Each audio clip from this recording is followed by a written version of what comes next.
4 years of my life with Amara ended when she told me I was not the right fit for her future. Her traditional Indian family had found her a successful doctor, while I was still struggling to get my design business off the ground. The words she left me with cut deep. "You are just not good enough for what my family expects." Last week I saw her face fall when she walked into my gallery opening, seeing me successful and happy with Elena by my side. Before I tell you how everything unfolded, drop a comment letting me know where you are watching from, and hit subscribe if you have ever had someone underestimate your potential. I met Amara during sophomore year at Berkeley. We were both art majors, with big dreams, sitting next to each other in a contemporary art history class. She had these expressive dark eyes that lit up when discussing the emotional impact of color theory, and I was captivated from the first group project we worked on together. I still remember our first real conversation, huddled in the corner of a campus coffee shop for 4 hours, discussing everything from Basquiat to our shared love of experimental mixed media. Our connection was immediate and deep. We bonded over our shared passion for creating art that challenged conventional thinking and our mutual desire to carve unconventional paths in the art world. Amara came from a traditional Indian family who had reluctantly allowed her to study art with the understanding that she would pursue a sensible career afterward. I came from a working-class background in Oakland, with parents who worried about my financial stability, but supported my creative ambitions. Those first 4 years together were beautiful despite our struggles. We supported each other through final exams, graduation, anxiety, and the terrifying leap into early careers. When I decided to start my own digital art and design company, instead of taking a safe corporate position, Amara was my biggest cheerleader. She would bring me coffee during late nights, when I worked on building my portfolio and website, offering both encouragement and constructive criticism on my designs. After graduation, we moved into a small but charming apartment in Oakland. It was nothing fancy, exposed brick walls we covered with our artwork furniture. We rescued from thrift stores and refinished together, and a tiny balcony where we grew herbs and dreamed about our future. Amara took a job at a marketing firm while continuing to create her own art in our makeshift home studio. I focused on building my client base for my fledgling design business, celebrating every small victory together. The first signs of trouble appeared about 3 years into our relationship, when Amara turned 25. Her parents began intensifying their questions about marriage plans and her future. Phone calls with her mother would leave her quiet and withdrawn for hours afterward. Though she rarely shared the details, I occasionally overheard fragments. "But he does not have a stable career. And what about children and security?" During our rare visits to her parents' home in the suburbs, I felt their measuring gaze. Her father, a successful cardiologist, would politely inquire about my hobby before discussing real careers. Her mother would serve amazing homemade Indian food while subtly mentioning friends' daughters who had married doctors, engineers, and lawyers. I tried to engage, sharing my business plans and creative vision, but their polite smiles never reached their eyes. The tension escalated when Amara's cousin got engaged to a successful software engineer from a family their community respected. The engagement celebration at their house was an elaborate affair, where I stood out awkwardly in my best but clearly insufficient attire. Throughout the evening, relatives asked Amara about her own marriage plans, glancing at me with poorly disguised disapproval. "They just want what is best for me," Amara explained on our silent drive home. In their world, security and community standing matter. They immigrated with nothing and worked incredibly hard so I could have opportunities. "But what do you want?" I asked. "I want both worlds," she said quietly. "Is that so impossible?" Over the next few months, Amara became increasingly distant. Our conversations about the future grew vague. She began attending family events alone, claiming it would be easier that way. When I landed a small but promising contract for my business, her congratulations seemed hollow. Then came the dinner that changed everything. Her parents had invited us both, a rare occurrence that I foolishly interpreted as progress. I spent days preparing, buying a new shirt I could barely afford, and practicing responses to potential questions about my business prospects. The evening was a carefully orchestrated ambush. When we arrived, I discovered another guest, Raj, a neurosurgeon, from a family that had apparently known Amara's parents for years. Throughout dinner, her parents highlighted his accomplishments, his recent purchase of a house in an exclusive neighborhood, and his plans to open his own practice. My small creative successes shriveled in comparison. Amara barely made eye contact with me throughout the evening. When Raj offered to show her his new luxury car, she went without hesitation, leaving me to make awkward conversation with her clearly satisfied parents. 1 week later, she ended our relationship in our small apartment.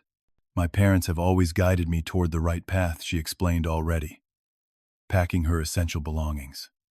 They sacrificed everything for me, and I owe it to them to consider their wisdom. So 4 years means nothing compared to a doctor they picked out for you? I asked, disbelief, making my voice shake. Raj understands my culture, my family obligations. He can provide the kind of life my parents want for me. She paused, then delivered the final blow. My parents are right. I need stability and success, not someone still figuring things out. Maybe someday, you will understand. That night, after she left with her suitcases, I sat alone on our floor, surrounded by the art we had created together, feeling like my chest had been hollowed out with a dull spoon. The weeks after Amara left were a blur of pain and self-doubt. I cycled through anger, bargaining, and crushing sadness. I stopped eating regularly, lost weight, and let my business inquiries go unanswered. Our apartment, once our creative haven, became a museum of broken dreams that I could not bear to be in. Every corner held memories. Her favorite reading spot by the window, the wall where we had projected movies on blank canvas, the tiny kitchen where we had cooked meals while dancing to old vinyl records. 30 days after she left, I gave notice on the apartment. I could not afford it alone anyway. My friend Dylan offered his couch while I sorted things out. That couch became my home for 2 months, as I spiraled further into a depression that felt bottomless. I stalked Amara's social media, torturing myself with photos of her and Raj at family functions, at expensive restaurants, and at cultural events. She looked happy in her carefully curated online presence. She had traded our artistic, uncertain life for the security and approval she had been raised to value. Meanwhile, I had stopped creating entirely. The turning point came one Tuesday morning, when Dylan found me still on his couch at noon, staring at the ceiling. "This ends today," he announced, pulling away my blanket. "You have been here for over 2 months. You have not worked, you barely shower, and you spend hours looking at her Instagram. Get up. I am not ready," I mumbled. "She did not leave because you were not good enough," Dylan said, his voice gentler but firm. "She left because she was not strong enough to choose her own path. But that is her loss, not yours." Something in his words penetrated the fog I had been living in. That afternoon I showered, put on clean clothes, and opened my laptop for the first time in weeks. I had numerous unread messages from potential clients and collaborators, people who saw value in what I could create, people who were not measuring me against traditional metrics of success. That evening I went to a small business networking event that Dylan practically dragged me to. I felt like an imposter in wrinkled clothes, but I handed out the few business cards I had left and talked about my design work with a passion that surprised me. A tech startup founder was intrigued by my approach to blending digital art with practical applications and asked for a meeting the following week. I moved out of Dylan's place the next day, finding a tiny studio apartment I could barely afford. It was just one room with a kitchenette, but it was mine, and it had no memories of Amara. I set up my workstation by the window and threw myself into redesigning my portfolio and business approach. The meeting with the tech startup led to my first significant contract designing a unique visual identity for their app that would differentiate them in the crowded market. I worked 18-hour days pouring every ounce of my pain and determination into creating something distinctive. When I presented the final work, their entire team applauded. The founder pulled me aside afterward. We were considering several established design firms, he admitted. But there was something raw and authentic in your approach that resonated with our vision. We want to continue working with you on our next products. That contract led to referrals, which led to more work. I expanded my offerings beyond just visual design to include immersive digital experiences that combined art with functionality. I named my company Perception Shift, a nod to how art can change how we see the world. 6 months after hitting rock bottom on Dylan's couch, I hired my first employee. There were failures along the way. A major project fell through when a client went bankrupt. I made pricing errors that cost me significant profit. I learned about business taxes the hard way. But each setback taught me resilience that I had not known I possessed.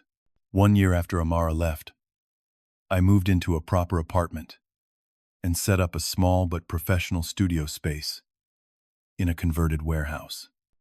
I had 3 employees and a growing reputation for innovative design work that bridged art and technology. I was not rich, but I was stable and building something meaningful. I also began creating personal art again, experimenting with digital projections on sculptural forms. The work was raw, often dealing with themes of rejection, worthiness, and transformation. It was therapeutic, and to my surprise, started attracting attention from local galleries. It was at a tech and art convention in San Francisco that I met Elena. I was presenting a new interactive installation that allowed viewers to manipulate digital art through movement.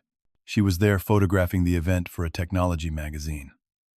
I noticed her thoughtful approach, how she waited for genuine moments rather than staged poses. When she asked to photograph my interaction with visitors, experiencing my installation, something about her quiet confidence intrigued me. Your work bridges worlds, she said when we spoke afterward. Digital and physical, intellectual and emotional. That is rare. Elena was a freelance photographer who had built her own successful business capturing the human stories behind technology and innovation. She had traveled internationally for assignments and chosen independence over more lucrative but restrictive corporate positions. Her understanding of both the creative process and business realities made conversation with her effortless. We exchanged contact information professionally, but I found myself thinking about her perspective for days afterward. When she emailed some of the photos she had taken of my installation, I suggested coffee to discuss a potential collaboration. Coffee turned into dinner, which evolved into regular conversations about art, business ethics, and our similar journeys toward creative independence. Unlike with Amara, there was no family pressure shadowing our growing connection.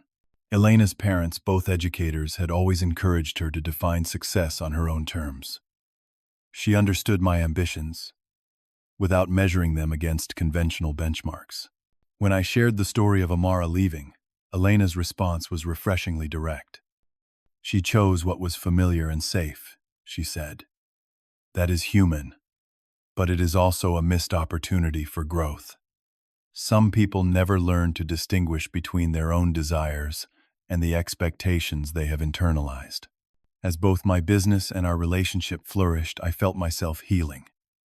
The pain of Amara's rejection faded into something more like gratitude for the redirection my life had taken. By pushing me away, she had inadvertently pushed me toward becoming the person I was meant to be. Almost 2 years, to the day after Amara walked out of our apartment, Perception Shift held its first major gallery exhibition. We had taken over an industrial space in downtown Oakland, transforming it with interactive digital art installations that responded to viewer movement and emotion. The exhibition showcased both our commercial work and my personal artistic explorations with Elena's photography documenting the human interactions with technology. The opening night exceeded all expectations. Technology industry leaders, art critics, and potential clients filled the space. My team of now 7 employees proudly demonstrated our work to attendees. Several venture capitalists expressed interest in funding our expansion. A major museum curator discussed the possibility of a featured installation in their technology and art exhibition. Elena moved confidently through the space in a striking blue dress, her camera occasionally capturing candid moments, but mostly set aside as she engaged with guests as my partner in both business and life. We had been together for nearly a year, collaborating professionally while building a relationship based on mutual respect and shared creative vision. I was speaking with a potential investor when I saw her enter, Amara looking elegant, but somehow constrained in an expensive designer outfit, her hand resting on the arm of a tall man in a perfectly tailored suit, who I immediately recognized as Raj from their social media photos. She froze when she saw me across the room, her practiced smile faltering for a moment before she composed herself. A mutual friend from art school had apparently invited her, not knowing our history. I excused myself from the conversation and took a deep breath, preparing for an interaction I had imagined countless times during my lowest moments. Now that it was happening, I was surprised to find myself feeling calm and centered. "Cassius," she said as they approached. "This is incredible. Congratulations." "Thank you," I replied, shaking hands with both of them. "Nice to see you, Amara. And you must be Raj. I have heard a lot about you." "All good things, I hope," Raj said with a tight smile that did not reach his eyes. He glanced around the gallery with the evaluating gaze of someone assessing property value rather than artistic merit. "Impressive turnout. A friend of Amara's from college invited us. He mentioned you had started some kind of digital art business." "Perception shift," I supplied. "We combine interactive digital art with practical applications for businesses and public spaces. This exhibition showcases both our commercial work and personal artistic explorations." Amara was scanning the room, her eyes lingering on the prominent tech company logos, the well-dressed crowd, the sophisticated installations. "I had no idea you had expanded so much." She said, something unreadable in her expression. Elena appeared at my side, a welcome presence. I introduced her as both my creative collaborator and partner. The subtle emphasis on the word partner was not lost on Amara, whose smile tightened almost imperceptibly. "Elena is an incredible photographer," I explained. "Her work documenting human interaction with technology has been featured in several major publications. She has been instrumental in some of our most successful projects."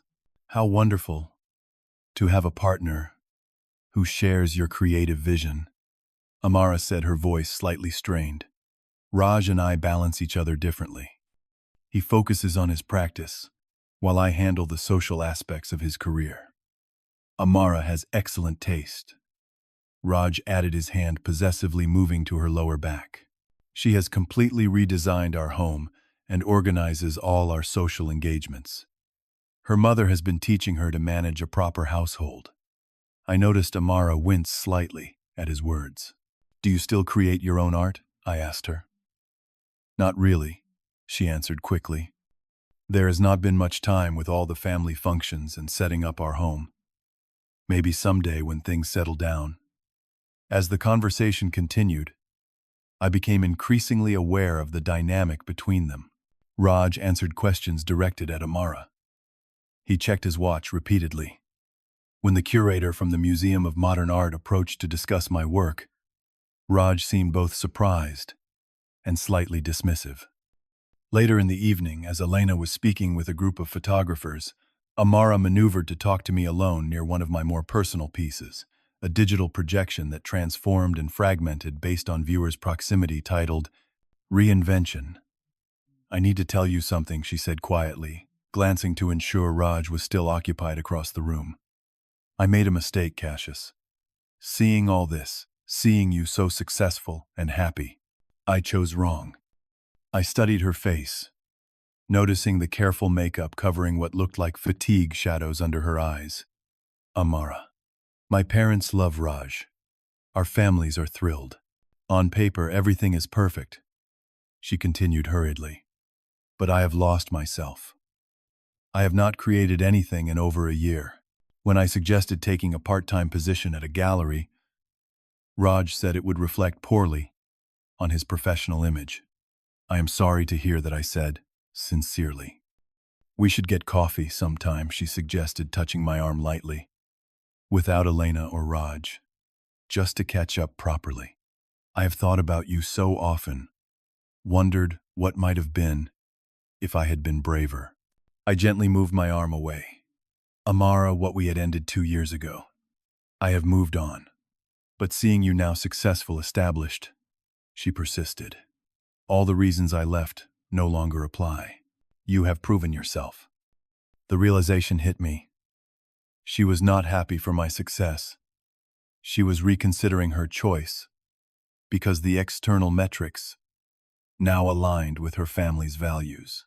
If my business had failed, she would not be standing here suggesting coffee. Before I could respond, Raj appeared at her side. There you are, he said, a hint of annoyance in his voice. My colleague Dr. Patel just arrived. I need you to come meet him and his wife. As Raj led her away, I rejoined Elena near our central installation. Everything okay, she asked, perceptively. Better than okay, I answered honestly. Just gaining some perspective. The defining moment of the evening came during the formal presentation. Our major client, a tech industry leader, publicly praised our work and specifically mentioned the creative partnership between Elena and me, calling us the perfect blend of artistic vision and technical innovation. From across the room, I saw Amara's composed facade finally crack. Her expression flashed with naked envy and regret before she excused herself, heading for the restroom. Raj remained looking uncomfortable and out of place among the creatives celebrating our success. When they left shortly afterward, I caught Amara's parting comment to our mutual friend. I guess some people get lucky. Not everyone has to meet their family's expectations. The comment was clearly meant to diminish my accomplishments, to frame them as mere luck, rather than the result of vision and perseverance. 2 years ago, it would have devastated me. That night, I simply turned to Elena and smiled. It was not luck, I said quietly. It was believing in myself when others did not. On the drive home after the gallery event, Elena and I discussed the unexpected encounter. She seemed unhappy, Elena observed. All that security and status does not appear to be fulfilling her. The irony is not lost on me, I admitted. She left because I could not provide the lifestyle and status her family wanted for her. Now that I have found success on my own terms, she suddenly sees value in what we had. Do you ever wonder what would have happened if you had stayed together? Elena asked her question free of insecurity or jealousy, simply curious. I considered this carefully. I think we would have both been miserable. I would have spent years trying to prove my worth to her family, and she would have been caught between their expectations and her own desires. Sometimes relationships end, not because there was no love, but because the foundations are incompatible. Elena squeezed my hand across the console. Her loss is definitely my gain. The following week brought a flurry of activity. New client meetings, press coverage of our exhibition, and planning sessions for our next major project. Amid the positive momentum, I received multiple messages from Amara through various channels. A text suggesting lunch to properly catch up. An email praising specific pieces from the exhibition with an invitation to discuss them further. A message through our mutual friend asking if I would consider consulting on a personal project she wanted to restart. I responded politely but firmly, to each declining the invitations and maintaining professional distance. I had no desire to reopen closed chapters or complicate the life I had built. Dylan forwarded me screenshots from his social media showing Amara's recent activity, vague posts about regrets and roads not taken, photos of art materials, with captions about rediscovering myself and a particularly telling comment. about how external success often masks internal emptiness. The subtext was clear to anyone who knew our history. More concerning were the direct comparisons she began making. She commented extensively on articles featuring our company, pointing out her early support of my work during college. She reached out to several of my current collaborators, mentioning our shared artistic history. When a local art blog interviewed me about my journey, she emailed the writer offering to provide additional context about his early development as an artist. Elena found the situation more amusing than troubling. She is rewriting history, she observed. In her new narrative, she was your muse and champion, rather than someone who left when things were difficult. 3 weeks after the exhibition, Amara appeared unannounced at our studio office. I was reviewing designs with my team when our receptionist informed me that Amara was insisting on speaking with me about an urgent personal matter. I met her in our small conference room, maintaining a professional demeanor, despite my discomfort with the ambush. "This is inappropriate, Amara," I said directly. "If you wanted to meet, you should have waited for me to agree to it." "You were not responding to my messages," she countered, looking both defiant and vulnerable in an outfit that seemed carefully chosen to remind me of her artistic side rather than her current life. "I needed to see you in person." "Why?" I asked simply. "Because I made a terrible mistake," she said, tears welling in her eyes. "I chose security and family approval over what really mattered. I have been miserable, Cassius. Raj controls everything from how I dress to who I spend time with. My parents are thrilled with the match, but I have lost myself completely." I felt sympathy for her situation, but also recognized the self-serving nature of her timing. "I am sorry you are unhappy, Amara. Truly. But I am not the solution to your problems. But you understand me." "In a way, he never could," she insisted. "We had a connection, a shared vision. Seeing your success, seeing how happy you are with Elena, it made me realize what I threw away. The truth crystallized for me in that moment. If my company had failed, if Elena was not in the picture, would you still be here right now?" Her hesitation was answer enough. "You did not leave me because I was not good enough," I said gently. "You left because you were not ready to define success on your own terms. The pain you caused pushed me to become someone stronger and clearer about what matters.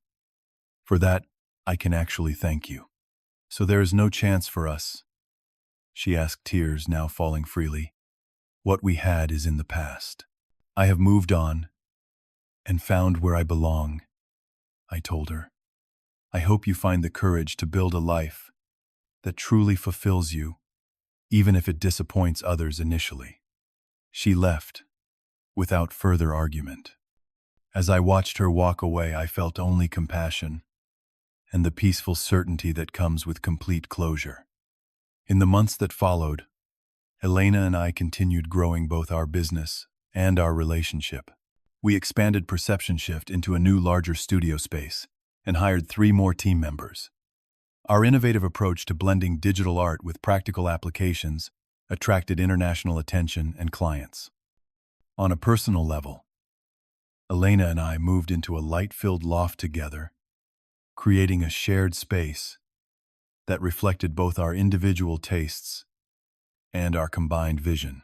Our conversations about the future included possibilities that I had never felt secure enough to imagine with Amara: travel sabbaticals to pursue creative projects, potential expansion into education, and a partnership model that valued creative fulfillment alongside financial success. When a wedding invitation arrived from a mutual college friend, I noted that Amara and Raj would likely attend. Elena asked if that bothered me. Not at all. I realized, somewhat surprised by the genuine peace I felt. That chapter is completely closed for me. The journey from heartbreak to happiness taught me that rejection can be the most powerful form of redirection. Losing what I thought I wanted led me to discover what I truly needed. Not just professional success, but the freedom to define that success on my own terms, and a partner who values the journey as much as the destination. Have you ever had someone walk back into your life after underestimating you? Share your experience in the comments below. If this story resonated with you, hit the like button and subscribe for more real-life journeys. And please share this video with someone who might need to hear that sometimes the best revenge is living well and finding someone who truly values you for who you are. Thank you for listening. And remember, the right people will love you for exactly who you are, not for who they want you to become.